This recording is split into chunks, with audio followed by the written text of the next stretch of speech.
dedicated to the family deity of the erstwhile Mysuru royal family. Viewers, this is a big story.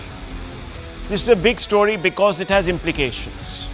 And that's why we're leading with it here on the hard facts tonight.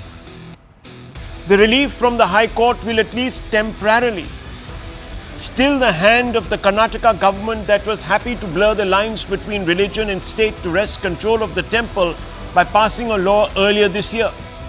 Viewers may be aware that Hindus are discriminated under the law that denies only them the right to manage their places of worship across several states of the Indian Union. So this is not a Karnataka specific problem, viewers. The Chamundeshwari Kshetra Development Authority Act 2024 was passed by the Assembly in Karnataka in February earlier this year. The act was passed not long after a member of the royal family was tipped to be a BJP candidate for the Lok Sabha polls.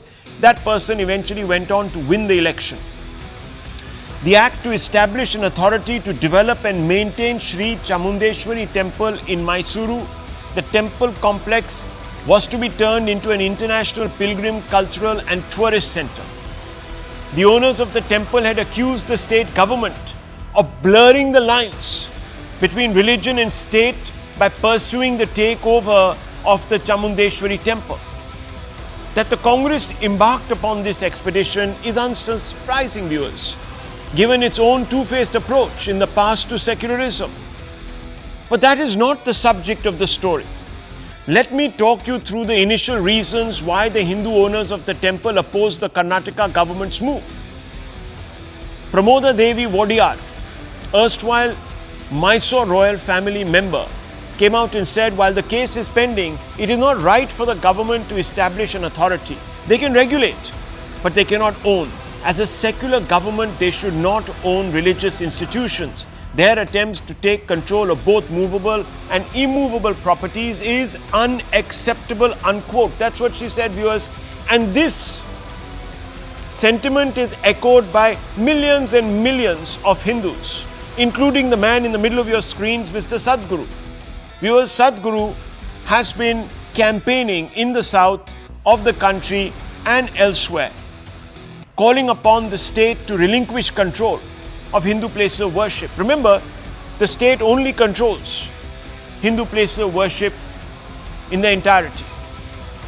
The erstwhile royal family of Mysuru, in its plea, invoked the rights under the Indian Constitution to make a case out against the Karnataka government's law. They invoked Article 13, where the state shall not make any law which takes away or abridges fundamental rights. Article 25 entitles you to freely profess, practice and propagate religion. Viewers, Article 25, if it guarantees that, then what is the state doing? Monitoring, controlling the profession, the practice and the propagation of a religion, viewers. Article 26, every religion has the right to manage its own affairs in the matter of religion. So how come, viewers, that the Hindu faith is deprived of this right? For now, the High Court has restrained the state government, but has also added some caveats. Pending dismissal of writ petition, Chamundeshwari Temple cannot be overtaken by the state. That is what the High Court has ruled. No immovable or movable property of the temple shall be disposed of. Very clear instructions. No customs or traditions of the temple shall be modified, and government has been restrained, the state government that is, from taking any action without the prior permission of the High Court.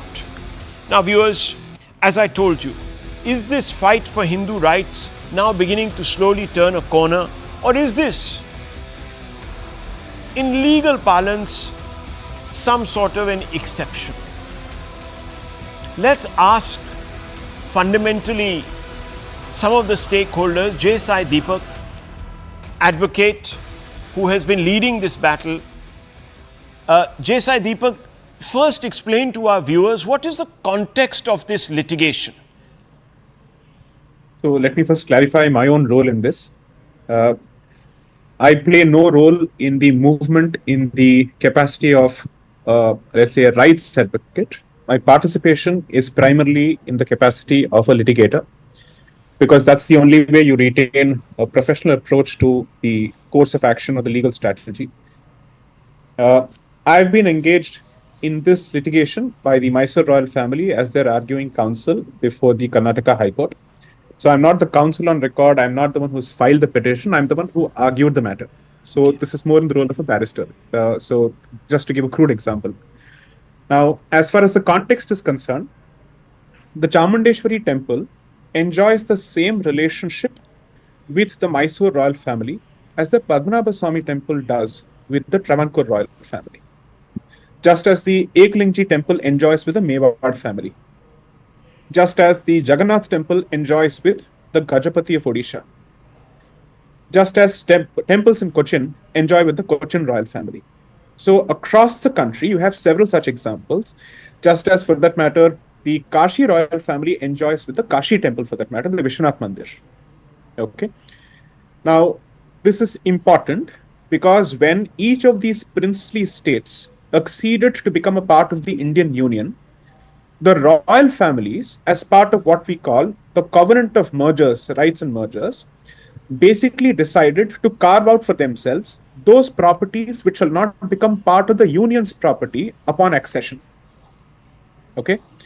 So one is the accession instrument, and then is the covenant, which follows the accession instrument, in which they basically say these are private properties which shall not be touched upon by the union. So the Privy Purses establishment was also as part of this very agreement, and subsequently it was abolished by the 26th Amendment. Okay. Now, therefore, the Chamundeshwari Temple specifically forms part of entry 62 of the covenant between the Indian Union and the Mysore princely state. Therefore, the Indian state, for that matter, whether it's the state government or the central government, will continue to be bound by that particular accession agreement as well as the covenant of mergers. Okay. Let me just clarify here. I am not going to make legal submissions. I will make only factual statements because the matter is this. Naturally, right? yes. Now, in 1957, the Karnataka government, the then Karnataka government, comes out with a GO delisting this property from the list of private properties of the Mysore family. Okay. Then in 1974, they take over this particular legislation under the then prevalent HRC Act. Rather, they take over this temple under the then prevalent HRC legislation. That is the Hindu Religious and Charitable Endowment legislation. In 1998, that is from 1985 onwards and even before, the family has been challenging each of these GOs. Now, this entire litigation continues to be pending before a division bench of the Karnataka High Court. Okay? So there is a specific writ appeal that is pending because the original writ petition that was filed by the Mysore royal family challenging the delisting of this temple as a private property and the takeover of this temple, both of them were filed, or both of them were challenged in a writ petition. That writ petition got dismissed by the Karnataka High Court, and subsequently it's been challenged in an appeal before a division bench. Now, this appeal has been pending since 2001. Okay, in the sense it is yet to be taken up for final arguments. Over the last 2001. Yes, That's a huge amount of time. But for 23 years it's been pending. I don't know what it says, but effectively that is the status of pendency here. Now, the problem is, since it's been pending for the last 23 years, over the last 2 years, what has happened? Successive state governments of Karnataka have decided that they will start some winch and rope project in the Chamundi Hills, which is already an eco-sensitive area. And they've decided to take up all sorts of so-called developmental measures. Under the garb of this particular development measure, they were trying to change the character of the temple and the hill itself, because the hill itself is treated as a sacred spot. Just as Ram Janmabhoomi, apart from Ram Mandir, is treated as a sacred spot, the Chamundi Hill itself is sacred. So if you go to Kamakhya Mandir in Assam, the Nilachal Parvat over which the temple sits, the Nilachal Parvat itself is seen as a sacred spot. In fact, it is seen as a deification or as a personification of the deity Bhairava. Okay. So therefore, there were serious concerns about these so-called developmental activities. And therefore, over the last 1 year, we have been constantly requesting and urging the division bench of the Karnataka High Court to put an end to these repeated encroachments, because while the question of ownership is still pending before the division bench of the Karnataka High Court, they can't undertake these activities because that changes the character of the property. Yes. There's a property dispute. The ownership of your property is in question before the court. while the usurper continues to change the character of the property. No, I can't understand this. There is a contradiction here because there is a Places of Worship Act which till now forbade anyone to even determine the character of a place of worship. I'm not saying the religious character, but what it does is that in the name of beautification, a lot of activities are undertaken which has altered seriously the ecological balance and also the, let's call it, it has only endangered the already fragile place. That has happened. Then there are quite a few heritage structures, and those heritage structures have suffered as a consequence of poor upkeep. Now, anyways, coming to the point, while this has been going on, out of the blue, this year, the government chooses to pass a legislation that takes over the entire ownership and management of the temple and vests it in the authority created by the government, which effectively operates as an arm of the state government. This is called the Chamundeshwari Kshetra Development Authority Act of 2024. Yeah. So litigation is pending before the High Court, and while the litigation is pending, a legislation is passed which vests ownership in the state government of Karnataka. Therefore, we said, how can this happen? How can the legislature rule on a particular subject which is already sub judice before the High Court at this stage? So obviously, I don't want to go into any of the political background because we know that the Vodia's family is sort of now associated with the BJP, and I don't want to go down that route. That might be a reason. I don't know, viewers, but certainly. I am not approaching it politically. This is constitutional. Exactly. So we are looking at it constitutionally. Now, what I have to ask you, Mr. J. Deepak, is the state is secular. So how does it justify passing a law that brings it into the ambit of managing the Hindu places of worship and their customs, specifically in a matter such as this? So the justification that's been offered is that since the central government has come out with a prasadam scheme which is meant for development of all, let's say, punya kshetras or holy spaces, they are saying that for the purposes of beautification and development, we must take over the temple. So we are seeing which development and beautification activity requires you to take over the temple completely, and is that not at loggerheads with your profession of so-called secular values? And in any case, you are welcome to undertake activities of maintenance, but why should you interfere with the religious activities? And what is your interest in the financial proceeds of the temple? What is your business actually stepping into the picture? So there is one question of stepping into the territory of any temple, but this is a private temple which is the property of the royal family, guaranteed under a specific entry with the union. Okay. Therefore, our entire position has been, at the very least, no such legislation could have been passed while the matter is still sub judice. That's the first issue. Then the second issue is the impact of the legislation and its provisions on the rights of the royal family with respect to the temple, its religious aspects and its financial aspects, because it's private property. It is not the business of the government to step into it at all. So I just want to ask you a couple of questions, J. Deepak. Does this extend to other faiths also? And supposing this law remains standing, then arbitrarily governments can in other states also extend this to Hindu religious places by saying that, look, we have to get in here because, you know, this, that, the other, beautification and all sorts of other practices. This is dangerous, some would say. Fortunately, the interim order that's been granted by the Karnataka High Court yesterday effectively prevents the state government from alienating any movable assets, immobile assets, or any property that is associated with the temple in any manner. It prevents the state government from altering the existing established customs and traditions and usages of the temple. It prevents them from taking a decision without taking the leave of the court. Because what they've done is that there is an authority that is appointed under this particular act. Yeah.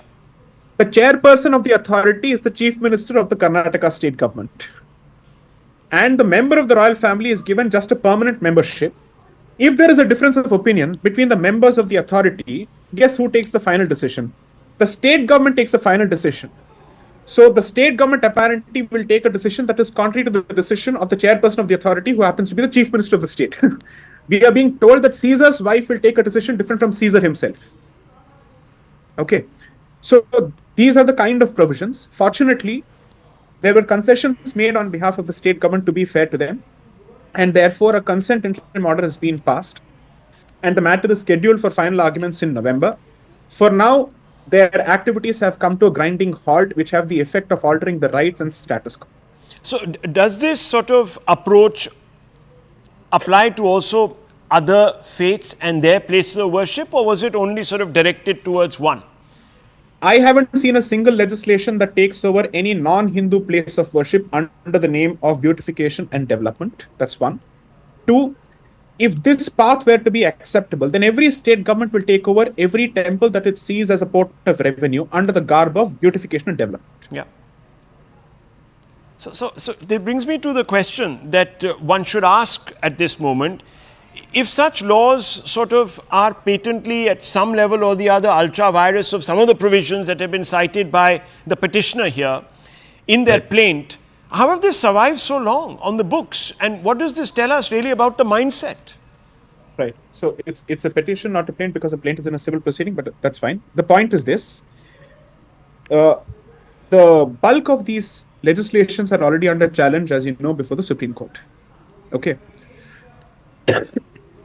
While somehow the Supreme Court has not had the time to take up these matters since 2009, for the first time, a state high court has taken a clear decision, at least prima facie at an interim stage, to prevent this kind of interference.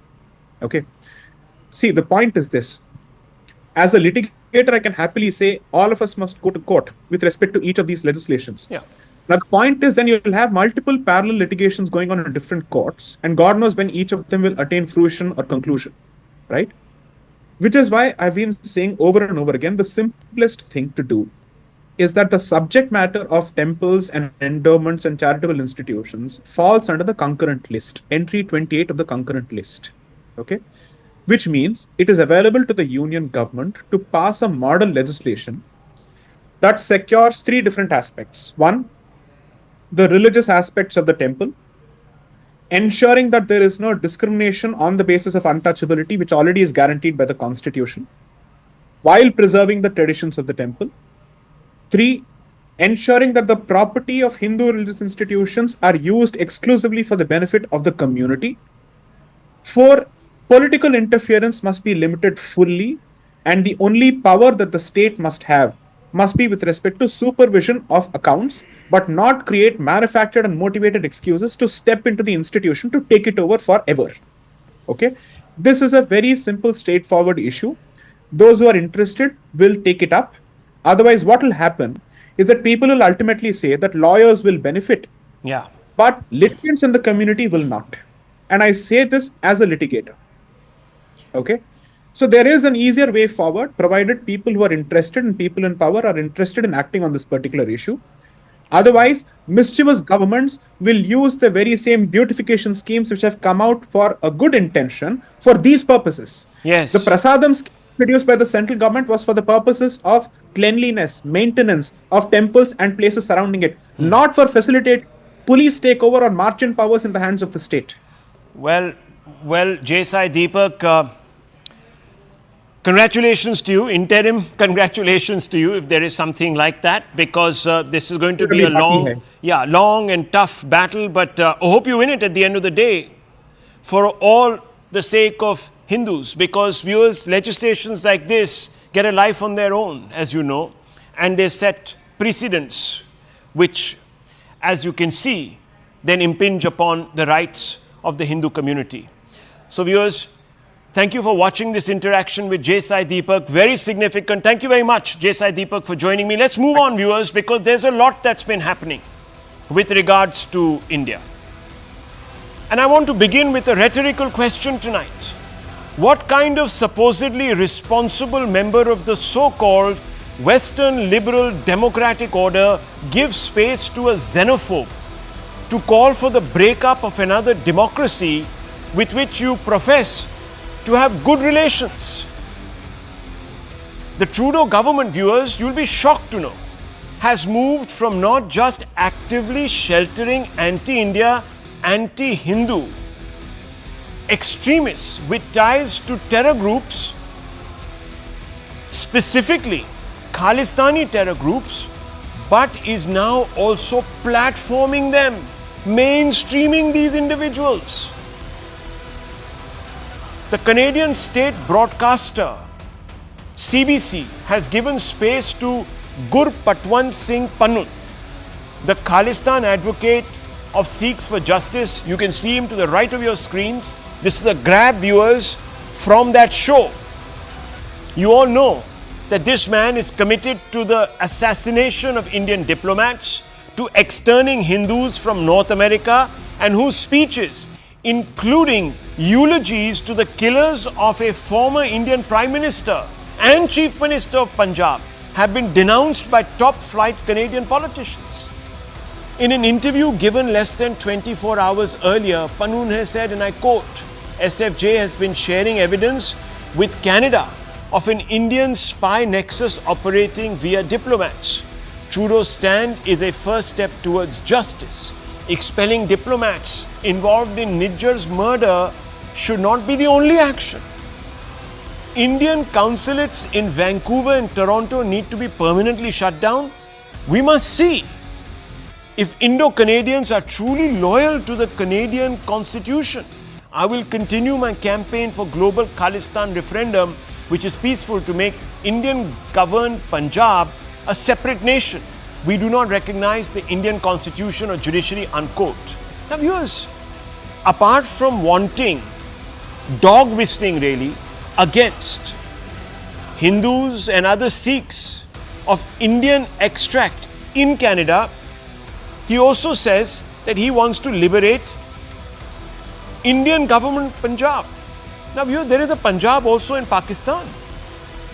Has Pannoon ever talked about liberating Punjab in Pakistan? No viewers, no. He has never.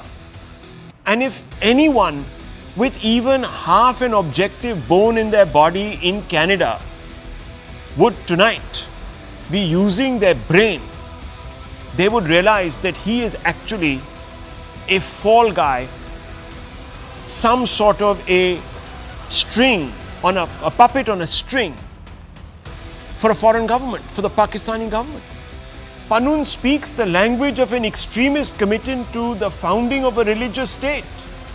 His ideals go completely against the ideals of modern, inclusive, secular democracies like Canada. Much like Osama bin Laden, one wonders if the Canadian broadcaster would ever have given a platform to Osama bin Laden in the interest of promoting free speech.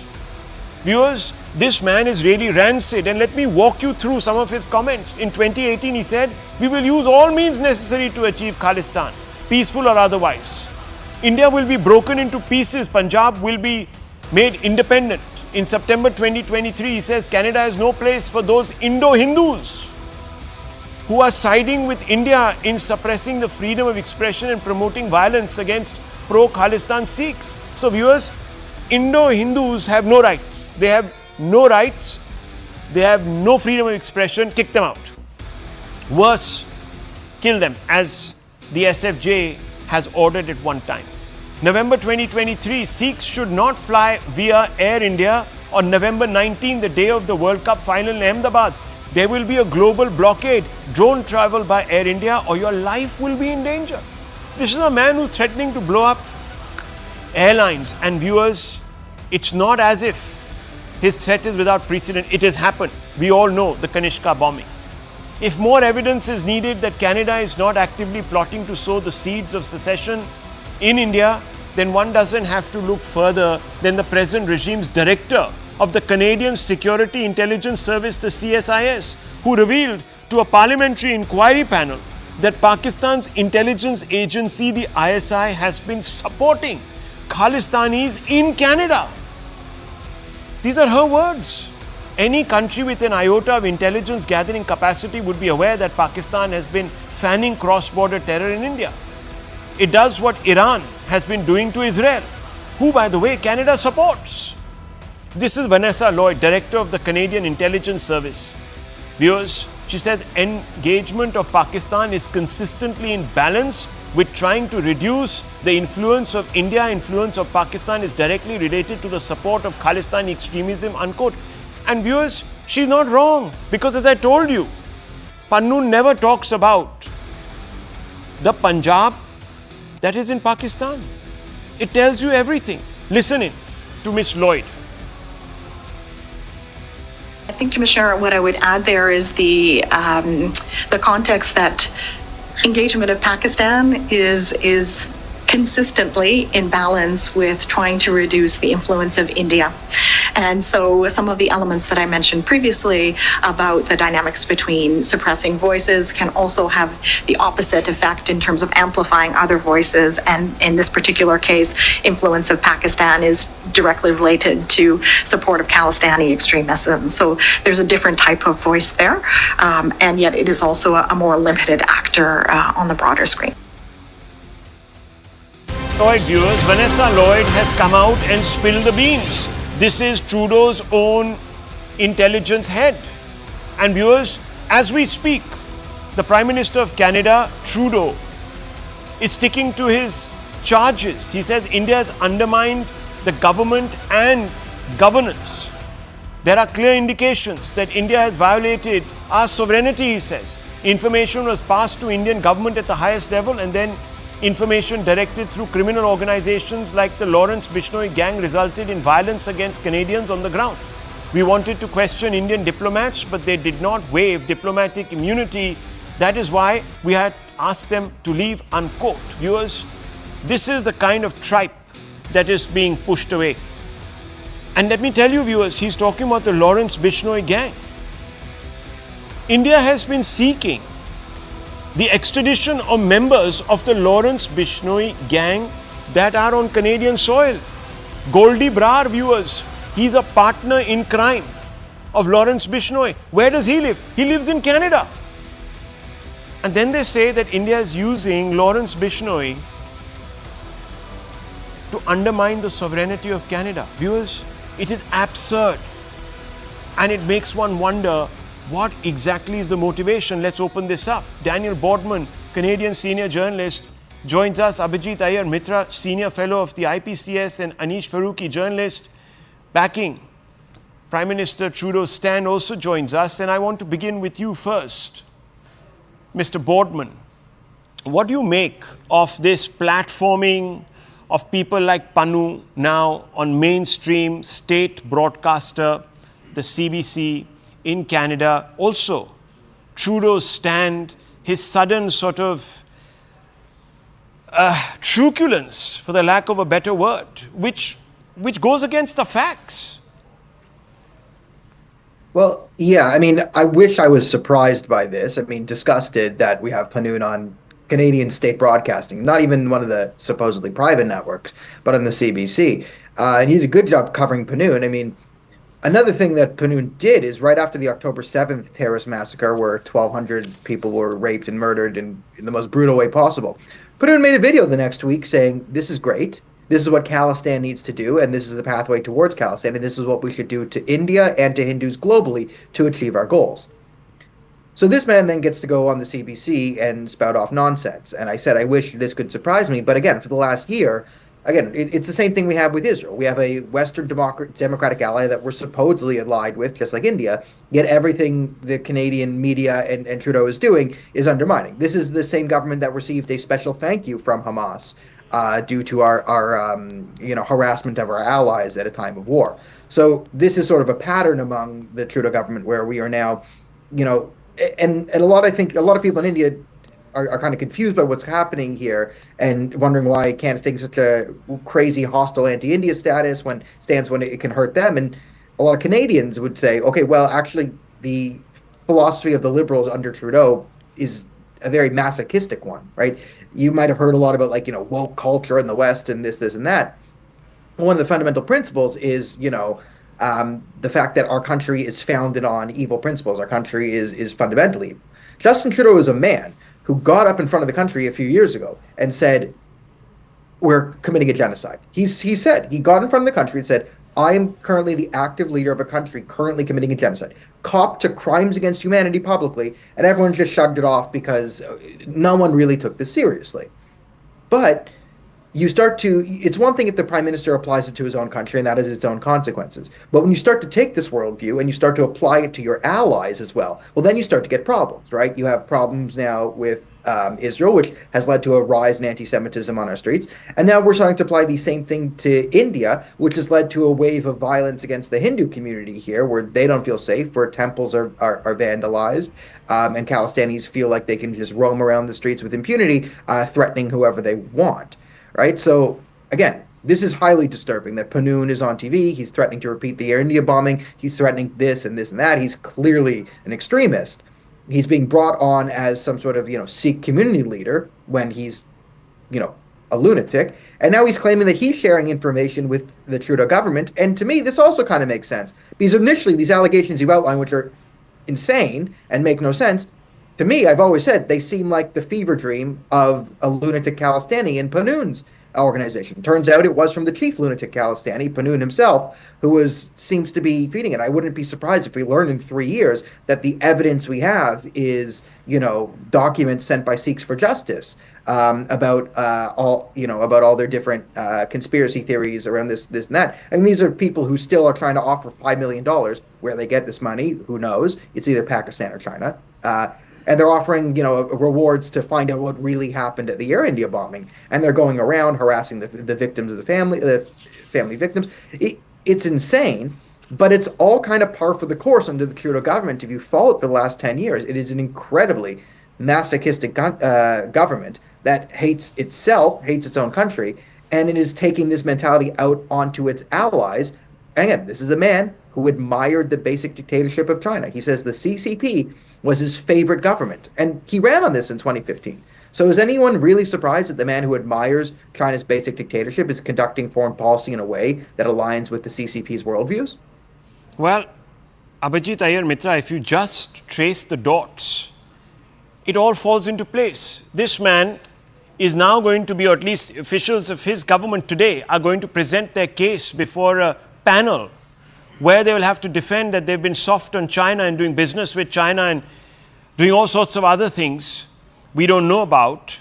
CCP supports the ISI. The ISI is, of course, Pakistan's go-to dirty tricks department.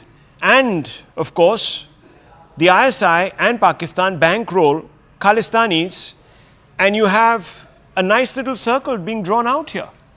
This man is obviously in trouble, and I'm talking about Trudeau, and now he's trying to wriggle out of this situation by creating distractions. Rahul, thank you. Good evening. I've actually sent you a very important video on WhatsApp. I wish you could play that, please, for our viewers. Okay. The video is from the horse's mouth itself. It's from Justin Trudeau from the parliamentary hearings just a few minutes back. He admits, quote unquote, no, we did not give them any evidentiary proof. It was all intel. Now, it's very important that viewers understand the difference between intel and evidentiary proof. Now, assume I and Daniel are in a plot to kill you. Intel is, I called Daniel Boardman several times on my mobile phone. Proof is the wiretap of me discussing with Daniel Boardman that he will pay me, say, $20,000, $30,000, $50,000 to kill you. There's a fundamental difference between intel, which cannot be produced in court, which you can't convict on, you can't even arrest on intel, and evidence which you act on, which is justiciable and can be used in court and is used in court. And this is the main thing. This is why, in all these American cop serials that you see, your rights are read out to you. Anything you can say can and will be used against you. That is the difference between you being apprehended based on intel and convicted based on evidence. All right.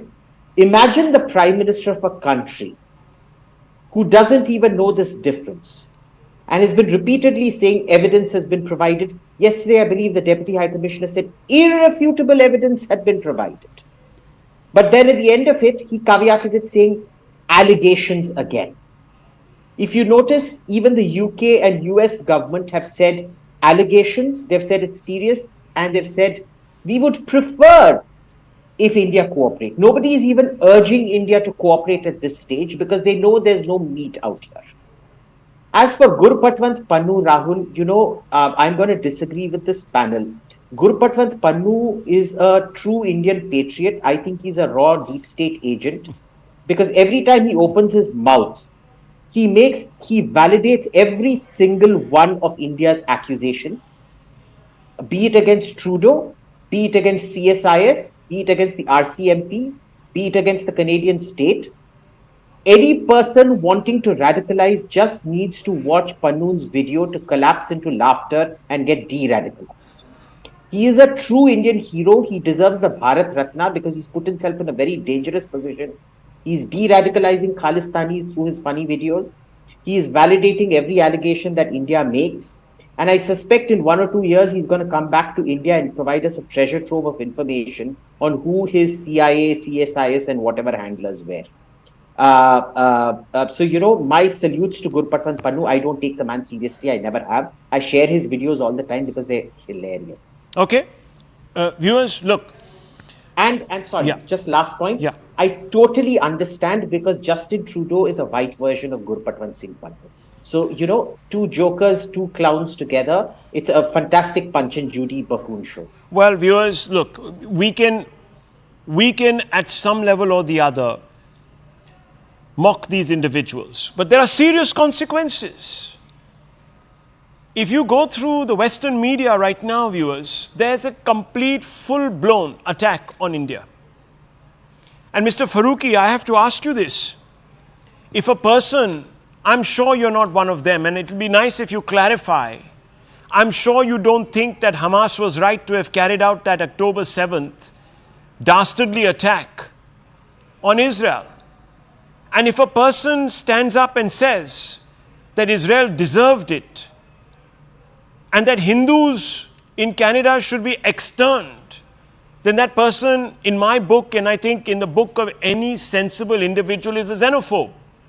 Should a xenophobe be given airtime by the state broadcaster of any nation that conforms to a liberal, democratic, constitutional democracy? And if they are, then what are they but not sponsors of terrorism? So, Mr. Faruqi, is today Canada a sponsor of terrorism and terrorists? Simple question to you. Well, Rahul, I think Canada is a victim of terrorism right now at the moment. Let me get back to this intel and evidence analogy that I had just put. I don't think all three of you have seen any evidence or any intel that Trudeau and Trudeau's government has given to the Indian officials in Ottawa many times. We attempted to ask for the cooperation from the Indian side and they declined. Multiple times the attempts were made and they declined. And then Mr. Trudeau comes forward and expels those unwanted, quote unquote, people from Canada based on serious evidence by the RCMP. It's not a politically driven agenda. It could have been any prime minister of any country would have done the same that Trudeau has done. Now, I may or may not agree with Justin Trudeau's politics. I may or may not vote him. I may. No, you said victim. Explain yourself, because let me ask you, Mr. Faruqi, 22 extradition requests have been made by India to get back people who are known to be members of organized criminal gangs, including the Bishnoi gang, yet none of them have been complied with. Why? It is totally up to the Canadian government to see the evidence. So here it is, viewers. India is being accused of using criminal gangs to eliminate peaceful Khalistanis, the same criminal gangs that it wants to extradite, which Canada doesn't want to extradite. You can't win this, viewers. This logic is completely inverted. And the people who are not seeing it are either not seeing it because they are committed, or they are in some level or the other cahoots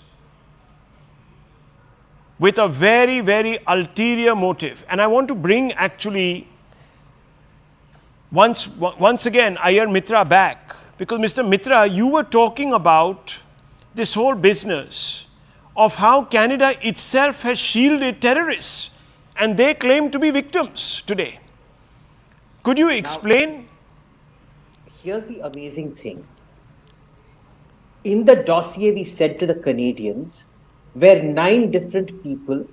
7 of them were from the Lawrence Bishnoi gang.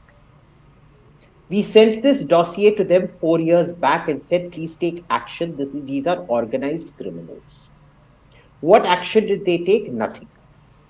Today they come back and tell us, you need to act against the Lawrence Bishnoi gang. You are in cahoots with the gang that we have asked them to arrest in Canada.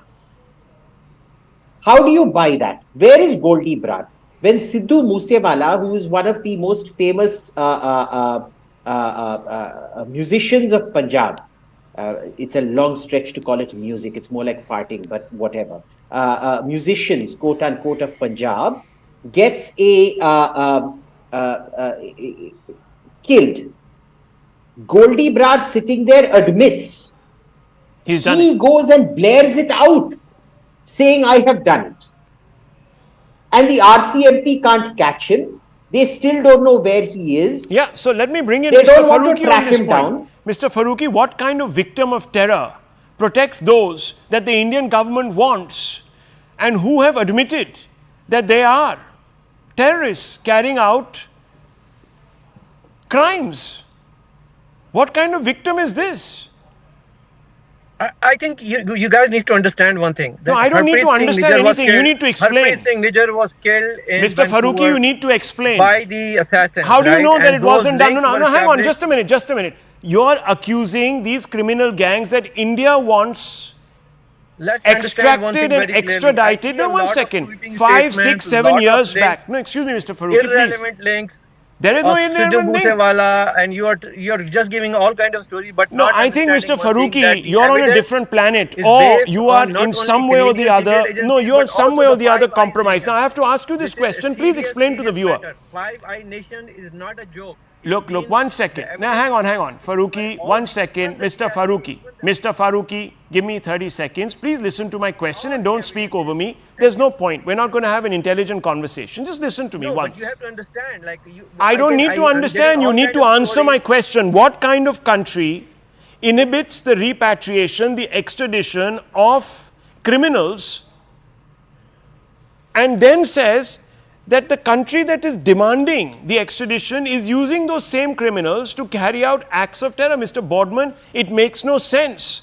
This is not a victim. This is a sponsor and the shielder of criminal organizations and terrorists. What is there to understand? Well, I mean, you listen. I certainly understand how people can make that case, and listen. I've made the case quite stridently that the Trudeau government has been incredibly soft on terror. The second worst terrorist attack in Canadian history happened under Justin Trudeau. It was Ukrainian flight PS-752 was shot down by the IRGC intentionally with two missiles fired at it. It was clearly intentional. And the Trudeau government ran cover for the IRGC.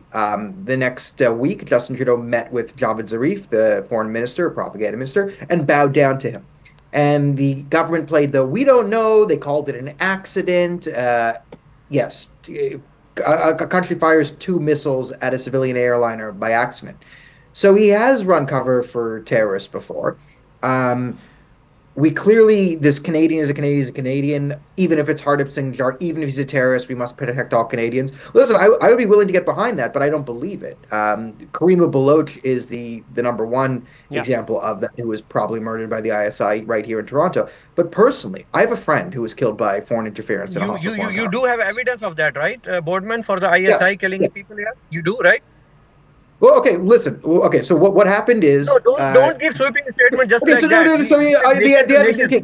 what happened is, okay, he was obviously killed by the ISI talk because about he was any other strangled nation, you and should then have thrown in a evidence, river, otherwise and the you Toronto have no police right called that a to suicide. put an allegation He was to killed in it, the same way that many other Pakistani dissidents have been killed in Europe. There was an MO and a pattern. That is And you do have the evidence, right? And then in the same way that other people who have been murdered by the ISI have been murdered internationally. My friend... and then- Well, let me just settle this debate about whether it's a victim, whether Canada is a victim, or if it's a terror enabler. Viewers, India wanted the extradition of those individuals that carried out the Kanishka airline bombing.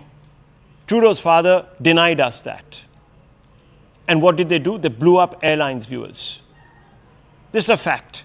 In fact, viewers, let me quickly read out what Abhijit Iyer Mitra shared with me. And this is CBC News, May 31st, 2003. And the headline is, CSIS may have had a mole in Air India conspiracy. Documents just released by the RCMP suggest the Canadian Security and Intelligence Service had a mole in the plot to bomb Air India, and they withdrew it so that that individual would not be implicated and thereby also implicate Canada. Viewers, this is a legitimate article put out by the CBC News, the same news that is platforming this man. So you have a state that enables terror, that knows that a terror attack is going to take place and does nothing. And today it has the cheek to call itself a victim. Viewers, this tells you how deeply compromised the man in the middle of your screen is, Justin Trudeau. I need to move on, viewers. Back to domestic news. It's been a week since the Haryana and Jammu and Kashmir poll results, and already the Congress party's political stock seems to have dwindled. The party that was riding high after the Lok Sabha elections, confidently proclaiming that it was back and was its way to topple the Modi-led NDA, has been shown the mirror by its own allies. Today, as Rahul Gandhi sat in the audience and Omar Abdullah took oath of office, and those pictures are there, viewers, to the left of your screens. In Srinagar, Rahul Gandhi had to suffer the humiliation of the National Conference leader or leadership not accommodating the Congress demand for choice berths in the government. It was as if Omar didn't think his ally Rahul's party deserved the post in his government. Viewers, the Congress has come out and said, no, we've sat out because this all looks very incomplete to us. This is what Rahul Gandhi says, given the fact that there is no statehood for Jammu and Kashmir. But viewers, the man in the middle of your screens, Akhilesh Yadav, when he was asked, why do you think the Congress was not given berths by Omar Abdullah, the ally, he said that's because the message to the Congress is that it needs to do a lot more to justify those berths. It needs to win more seats. Omar's reluctance is mirrored by other Congress allies who also seem to be intent upon cutting the grand old party down to size. Akhilesh Yadav, Samajwadi Party, and Uddhav Thackeray-led Sena UBT are not being accommodative of demands from the Congress seeking a fair share of seats. It's as if these parties have zero confidence in the Congress party's vote-pulling power. And here are some hard facts, and they're on your screen, viewers. The Congress refuses to join Omar's cabinet after NC rejects its pick of ministries. This is not speculation. This has been confirmed now by Akhilesh Yadav himself. Akhilesh criticizes the Congress for underperforming in Jammu and Kashmir. Akhilesh announces candidates for UP by polls unilaterally to at least 6 seats out of the 9. Uddhav Thackeray is insisting on retaining a lion's share of seats in Maharashtra. He's on public, he's in record. JMM blames the Congress for overestimating its acceptability among voters. AAP's Kejriwal decides to keep Congress at arm's distance in Delhi after Haryana and Jammu and Kashmir polls. Viewers, it's as clear as day. There is no confidence in the Congress. Shyam Prasad Meka, respond to this. It's not me who's saying it, it's Akhilesh Yadav who's saying it, sir. Rahul, we have no problem with what Akhilesh or Omar Abdullah has said. We know we will handle that. Okay, so, and we are not arrogant to say that we have won all the elections, right? So the simple thing is, the narrative that as if Congress should be put in the dock and Congress should be questioned on each of these issues, that narrative is being peddled, but we are not worried about that. Our job is to go to reach out to the people and make sure the government is accountable to the people. Can I ask you a counter question very quickly before I bring in Tween Sinha? Mr. Meka, let me ask you this. You say that you're not arrogant. Then why is it that after every successive election, your allies have come out and said that you were not accommodative enough, and that had the Congress given us a few more seats, we would have done much better as an alliance? Why do they keep saying that? Yeah, see, we are all political parties. We all fight for our own political space. I don't think there is an issue in there. Okay. So Twin Sinha, we all fight for who political will cede space. their political space? Of course. Who will cede their political space? So, viewers, only those who won't cede it are those that believe that they deserve it. The Congress clearly has been shown the mirror. Even Mr. Meka is now laughing because he realizes that my logic is bang on. Twin Sinha, respond. Nah. Why do you believe that the Congress is being put in a corner? Good evening. Good evening, Rahul. The present day Congress is extremely low on self-respect and self-esteem.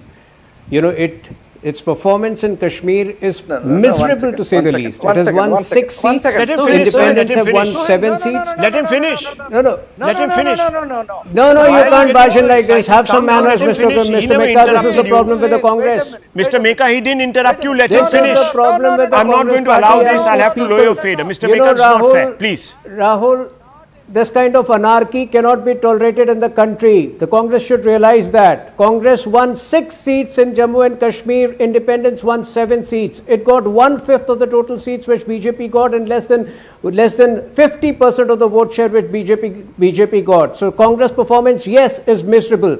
But the point is, in the last few years, there is no alliance partner that has not insulted the Congress party, and the Congress party seems to have taken the insult rather sportingly. Do you recall Akhilesh Yadav having said, Congress badi chalu party hai, isse dur rehna? Do you recall Sharad Pawar having said that Congress people behave like zamindars who can't defend their old Haveli? Do you recall how Bhagwant Maan once said, Ek thi Congress, and mocked the Congress party? Do you recall how Lalu Yadav mocked the Congress party? Why do they mock it? One, because this Congress party is completely out of sync with reality. It cannot grow out of the ecstasy of 99, which seemed to have been a fluke by spreading false rumors. And number two, this Congress party has no character. It can bend to any level Okay. to appease anybody. Mr. Meka, respond. And, you know, it really does not You have have no any ideology character. left in it. You No, basically no, bend no, with I the got- breeze.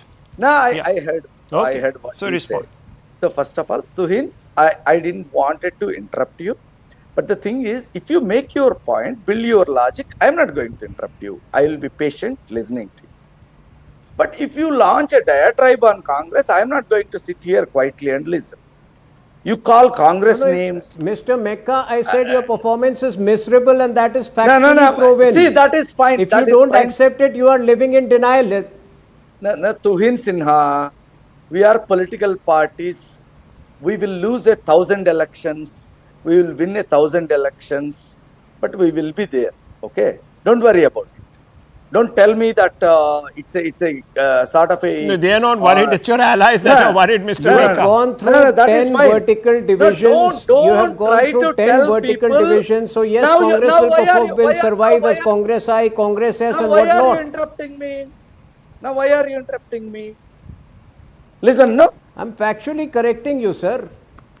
Now, wait. I will correct you 100 times factually. Okay, wait. The point is, you are talking about Congress is a high on 99 elections. I don't know what high we have on in 99 elections. You go and check your facts. Okay, we were decimated. No, he's in talking about 1999 seats. The 19, not the 1999 elections, the 99 seats that you won. Nah. Well, You wait. think that you have won the election. Okay, so I am telling you. See, this simple thing. I have a different way of looking at this election. We built a coalition. The coalition was strong in spite of all the efforts of BJP and just fell short of 30 seats to the majority. That's the result we have in this election. Forget Congress, forget SP, forget any other party. Sir, the UPA did not Simple fall result 30 feet is- short of the the majority mark. India- You fell 110 seats short. Now forget about it. The India alliance just fell short by 30 seats. How? That On was what? the Excuse me. Do you have your maths absolutely wrong here, sir? Of course, India alliance got 240 seats. What is your problem? We just fell short by 30 seats, 35 seats. What is wrong? So you are saying that you won an election. I am not saying we won the election. We just fell short by 35 seats.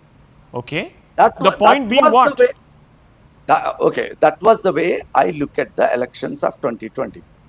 Now you are talking about the fissure, the supposed fissures in the alliance, saying, okay, the Congress is underperforming, Omar Abdullah is saying something, Akhilesh Yadav is saying something, which is fine.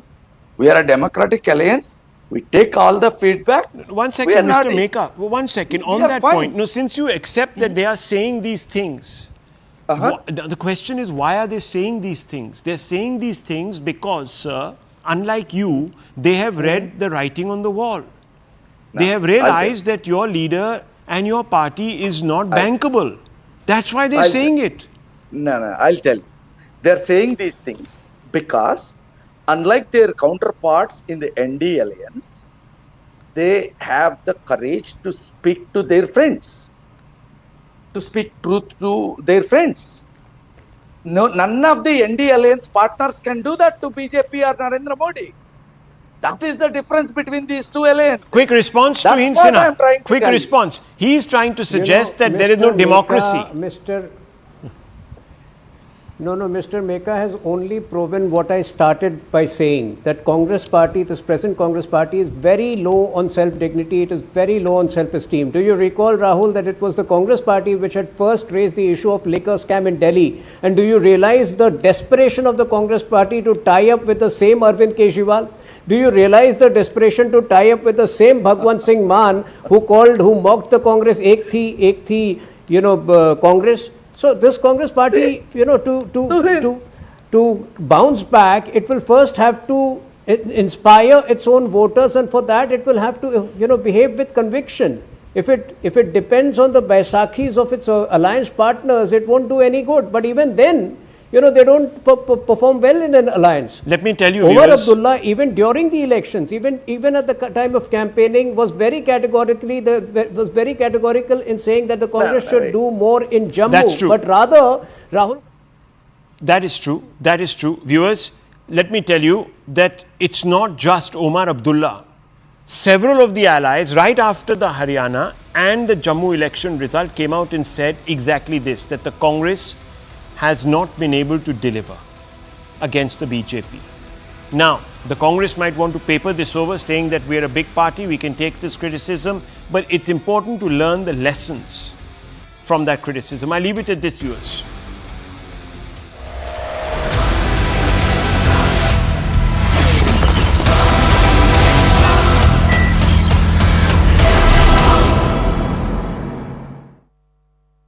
Diplomatic tensions that are escalating. Now, as these diplomatic tensions continue to escalate, US State Department has now said that matter of Canada is serious, and what we expect India is to cooperate with the Canada. So these are the latest inputs that we're tracking from the ground, and we're getting a reaction from the United States, where it is expected out of India to cooperate with Canada on basis of these allegations. Now, remember, the diplomatic row between India and Canada has escalated following allegations from Canadian Prime Minister Justin Trudeau that India may be involved in the assassination of a Canadian Sikh leader.